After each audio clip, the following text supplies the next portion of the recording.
So we are now on the second part of our discussion about manometers for fluid mechanics. So on this video, we are going to solve this problem here. Okay, so this will be, I think, the fifth problem that we are going to solve for manometers. So what is the difference between this problem and the previous problems that we solved for manometers?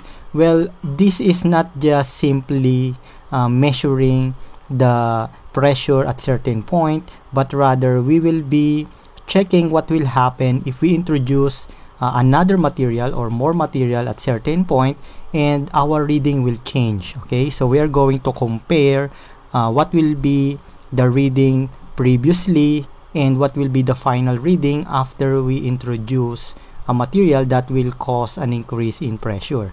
Okay, so let us read first our problem. So in the figure shown, when the funnel is empty, so this is our empty funnel, which is the initial condition, the water surface is at point A. Okay, so if the funnel is empty, our water level is here at point A, and the mercury with specific gravity 13.55 shows a deflection of 15 centimeters. So this is our deflection of 15 centimeter. So when the funnel is empty, our water level is here at point A, and then our manometer level is here and here, showing a deflection of 15 centimeters. So we have to determine the new deflection of mercury when the funnel is filled with water to point B. Okay, so what happens is that this is our point B. So we're going to fill this funnel with water as seen here. Now this is filled with water, and the level of our mercury here will change. Okay, we're going to identify that later. So once it's changed, we are going to find the new deflection in our mercury. Okay, so that's what we're going to find out. So as you can see, our units here are in centimeter, but when we start working with the density and acceleration due to gravity, everything will be in cubic meters or in meters. So we better convert all of our units in meters. Okay, so here we have 30 centimeter, which is equal to 0.3 meters. 80 centimeter is equal to 0.8 meters. Okay, and another one here we have 15 centimeter, which is 0.15 meter. Okay, so that will be our conversions. Okay, so now let us start checking what will be the change in deflection. So this is our initial condition where the funnel is empty, and this is our final condition when the funnel is filled with water. Okay, so first let us have a balance. Okay, so we know from our previous lesson that the pressure at this point is equal to the pressure at this point, right? So we're going to balance our pressure coming from here and coming from there, no? So let us write our solution down. Okay, so we have our solution here. Okay, so let us start from this side muna, okay, of the funnel. So from point A, because this is open to the atmosphere, right, we have pressure A, okay, plus here, from here to here, from point A up to this point, okay, of our mercury. Let us say this point is our point 1. Okay, so let us identify that as point 1, and this is also point 1 because this is equal, right? So this is also point 1. Right, so we have pressure A, so the pressure at point A, plus our pressure from point A up to our point 1.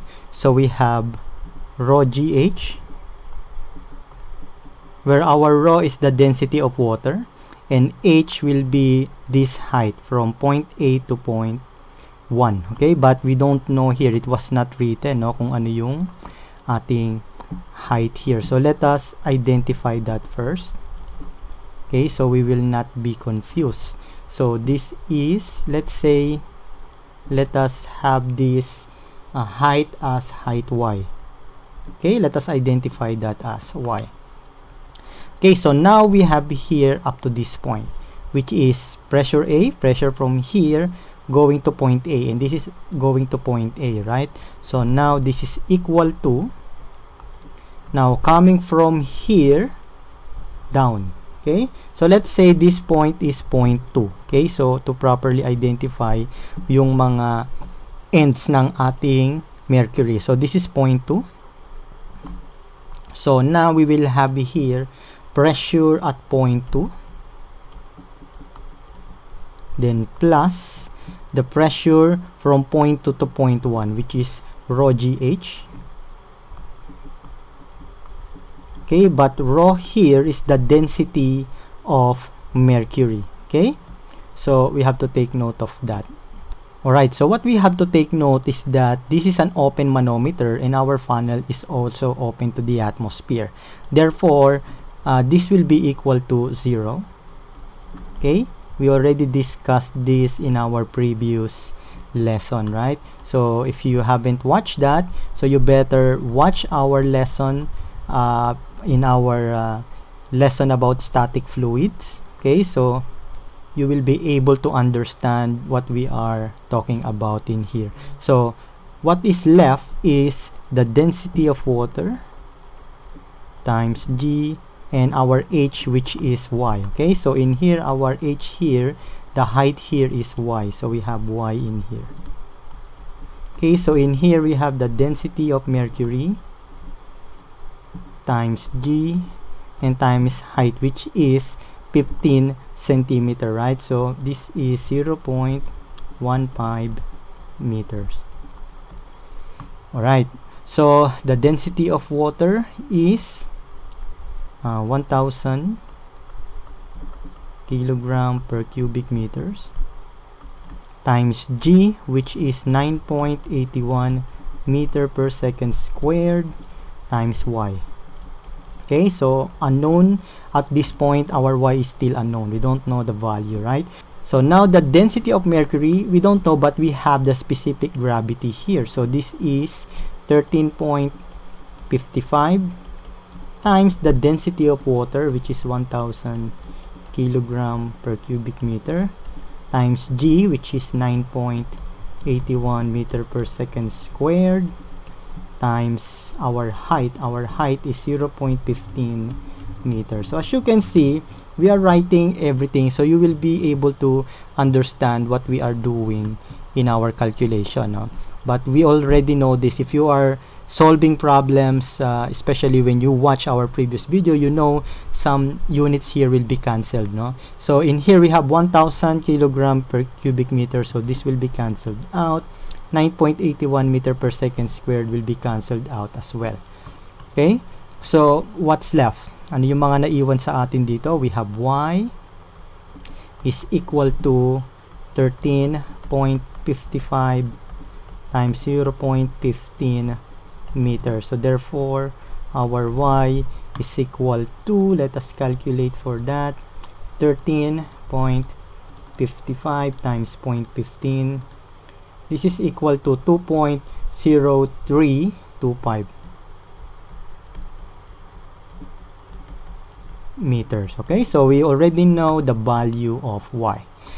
Alright, so now the question is, what will be the new deflection when the funnel is filled with water? So we fill this with water, what will happen to our mercury in here? So of course, what will happen is that our water will push the mercury at certain point here.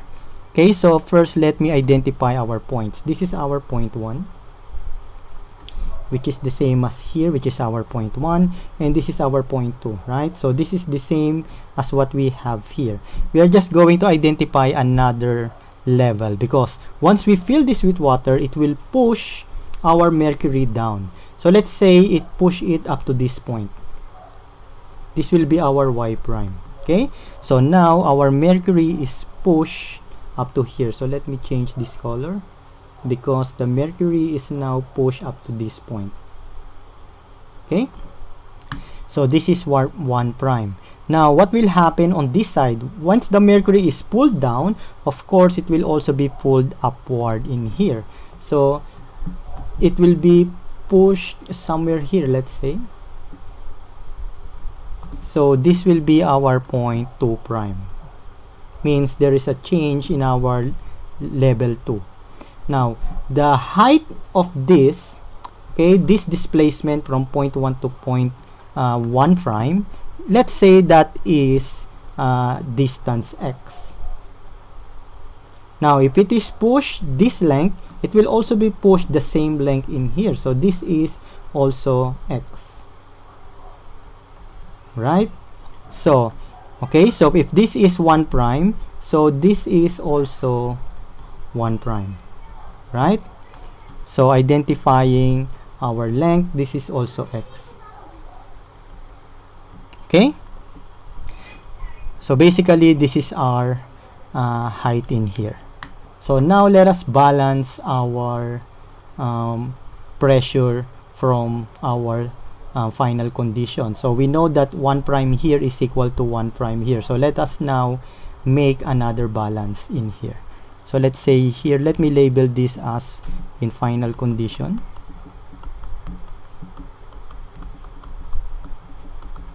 Alright, so we have pressure from B, okay? So because our water level is now starting from B, so we have pressure from B plus, okay, from this point up to our y prime is composed of water.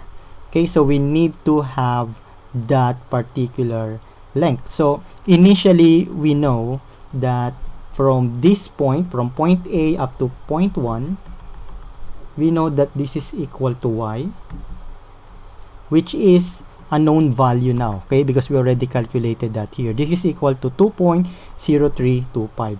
So 2.0325 meters. Alright, so now our length of water here will be x. We don't know. Okay, so this is x. So now we have water from point B up to y prime, which is 80 centimeter plus y plus x. And our 80 centimeter is equal to 0.8 meters. Okay, that's the conversion that we will be using. 15 centimeter is 0.15 meters. Okay, so basically these are the units that we are going to use. So what will be our pressure? Pressure from point B plus the pressure of our water here. So we have rho GH. So our rho is the density of water plus G, and our height, okay, is equal to, now coming from here, we have pressure from point 2 prime. So we have pressure from 2 prime plus it will be mercury coming from point 2 prime going to 1 prime. Okay, so we have plus rho GH. So our rho is the density of mercury, then G and our height of mercury. This is what height of water, right? So still this is an open top, okay, funnel here, and we have an open manometer here. So that means our PB is equal to 0 and our P2 prime is equal to 0. So what is left? Okay, we're going to write down our values. Density of water is 1000 kilogram per cubic meter. So as I said earlier, I'm writing all the units, although we know that it will be cancelled out, so that you'll understand what is happening in our calculation. Our G is 9.81 meter per second squared, and height of water. So the height of water is 0.8 meters plus y, which is 2.0325 plus x. Okay, so we have 0.8 meters plus our y, which is 2.0325 meters plus our x. Okay, so we have x in here, we don't know that value, so this is equal to x. Now working on this side, density of mercury, we have the specific gravity 13.55, so we have 13.55 times density of water times G. Okay, and then our height. So our height here is equal to x plus 15 centimeter plus x. So basically we have x plus x, which is 2x. So we have 2x plus 0.15 meter. Okay, so we have 2x plus 0.15 meter. So basically this is our height in our mercury side. Okay, so now let us check. There are values here that we can cancel out. Density of water will be cancelled out. Our G will be cancelled out. So what's left are these units right here.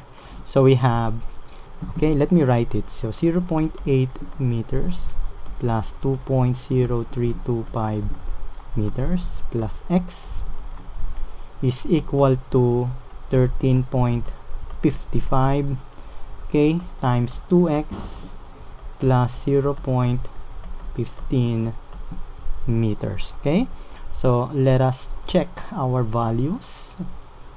Okay, let us calculate. So 0.8 plus 2.0325 is equal to 2.8325,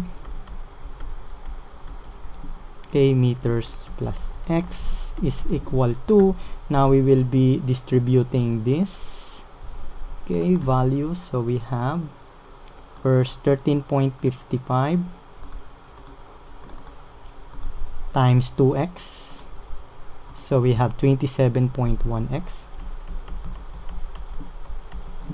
plus, next we have 13.55 times 0.15. Okay, so we have 2.0325 meters. Now we need to isolate the value of x so we can check its value. So we have 27.1 x minus x, okay, is equal to 2.8325 meters minus, okay, 2.0325 meters. Okay, so from this side we have 26.1x, which is equal to, let's say, 2.8325 minus 2.0325, which is equal to 0.8 meters. So our x is equal to 0.8 meters divided by 26.1. Okay, so our x is equal to, okay, so we have 0.8 divided by 26.1, which is 0.3065 0.3065 meters, no, para mas clear ang ating pagkakasulat. Alright, so now what we are looking for is the final deflection. Okay, so determine the new deflection, which is this length from point 2 prime up to point 1 prime. So that length is equal to, okay, so from this point up to this point, which is equal to 2x plus 0.15 meters, right? So this is our final deflection. Therefore, that is what we need to calculate. So our new deflection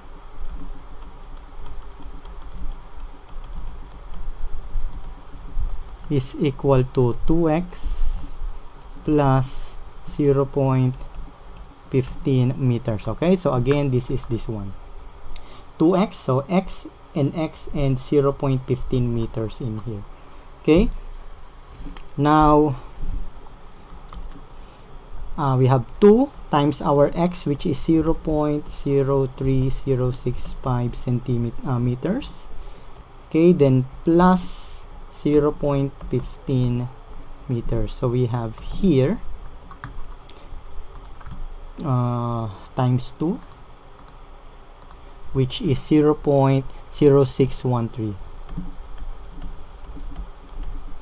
plus 0.15 meters. So this is equal to plus 0.15, which is 0.211 meters. But let us convert this into centimeter. So in 1 meter we have 100 centimeters. So our meters will be cancelled out. So therefore our new deflection is equal to 0.2113 times 100, which is 21.13 centimeter. So this is our final answer for this problem. Okay, so in our next lesson for manometers, we are going to solve the same problem, but this time it will not be this figure. It will have an inclined manometer. Okay, so that's all for now. Thank you very much and have a nice day. To watch more of our lecture videos about engineering and STEM subjects, please subscribe to our YouTube channel and click on the notification bell para lagi kayong updated sa mga videos na i-upload namin. We are regularly uploading tutorial videos in engineering, mathematics, chemistry, physics, at iba pang subject na magagamit ninyo sa inyong pagre-review. So, thank you very much sa patuloy ninyong pagsuporta sa engineers.org.